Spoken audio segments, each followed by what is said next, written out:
Now, there are a few disadvantages to impromptu speaking. The first one that you need to be aware of is that your audience could get bored, all right? And a lot of this has to do with structure, which I'm going to talk about in a minute, but you're thinking on your feet. You know the topic, but you have to, while you're speaking impromptu with no preparation, you have to keep your audience interested.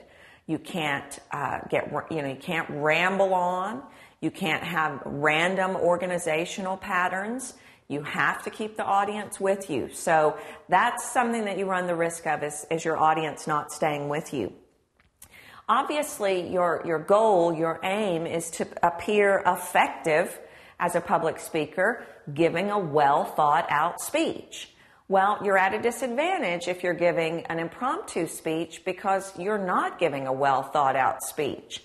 You just met the topic. So you have to try and present a well thought out speech, but you have to be careful because you have had no preparation time. You also, one of the negatives is that you can't really put a lot of attention on details. You haven't had time to research. You haven't had time to come up with the finesse and the finite things about your speech. So you're going to miss out on some of those details. And those are some of the negatives that are not such great things about impromptu speaking. So just be aware of that when you're having to give an impromptu speech.